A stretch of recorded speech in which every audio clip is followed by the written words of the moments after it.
Bisa lihat, hari ini adalah aksi dari beberapa pemuda. Terima kasih ya. Jadi saya berada di Pasar Gresian. Kita langsung tanyakan aja dengan kebutuhan itu premier ya. Di kantin baru ini, Jadi semua berjalan dengan lancar.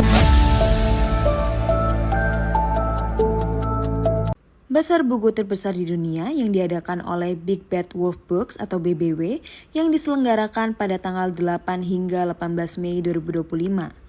Bazar ini diselenggarakan di Pakuwon Trade Center atau PTC, lebih tepatnya di Surabaya Convention Center. Pada Bazar buku tahun ini, BBW mengangkat tema besar yaitu Ubah Dunia Satu Buku Setiap Waktu. Tidak hanya untuk menjual buku, tetapi bazar ini juga bertujuan untuk meningkatkan minat baca buku masyarakat, terkhususnya di kota Surabaya. Bazar ini juga menjadi salah satu bentuk untuk mengenalkan budaya membaca sejak dini. Peran orang tua tuh harus lebih aktif ya, dari mulai yang buku bersuara itu dari awal-awal dia kan suka nih belum bisa baca buku, terus kita bacain. Alhamdulillah dia ke gadget nggak begitu main banget gitu ya Pak. betul, lebih ke buku juga. Kita ada jamnya juga, misalnya tiap selesai ibadah nanti kita baca. Kalau saya compare sama temen-temennya beda banget. Dia udah lebih fluent bahasa, temen-temennya masih ada yang kosakatanya masih kurang lah. Kalau alhamdulillah dia nggak begitu susah ya, di angkatannya juga terbilang lebih cepat komunikatif juga, responsif juga gitu. Efeknya ya karena orang tua sih, peran orang tua lebih penting buat bacain. Kalau orang tuanya bikin gadget aja pasti anaknya juga gadgetan.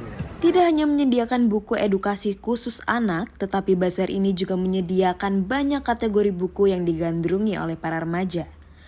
Kebanyakan remaja pencinta buku merasa bahwa membaca buku akan membuat mereka merasa lebih produktif daripada menghabiskan waktu mereka dengan bermain gadget.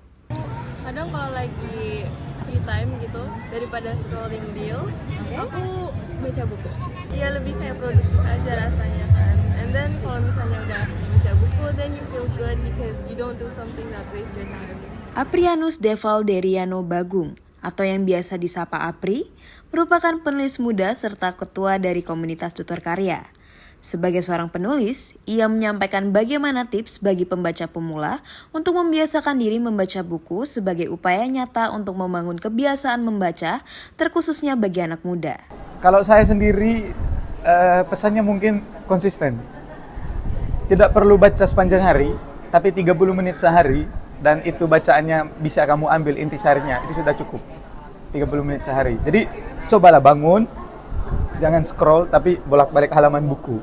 Cukup 30 menit. Atau kalau kelamaan mulai dengan 10 menit. Seperti itu, 10 menit aja dulu. Konsisten setiap pagi atau setiap malam sebelum tidur. Seperti itu. Bazar ini diharapkan menjadi langkah awal yang dibuat untuk mengenalkan seberapa pentingnya kebiasaan membaca buku sejak dini. Dengan konsisten membaca buku setiap harinya, akan membuat hidup menjadi lebih produktif, menambah wawasan, memperluas kosakata, dan meningkatkan kemampuan berpikir kritis. On the News, aktual, faktual, terpercaya.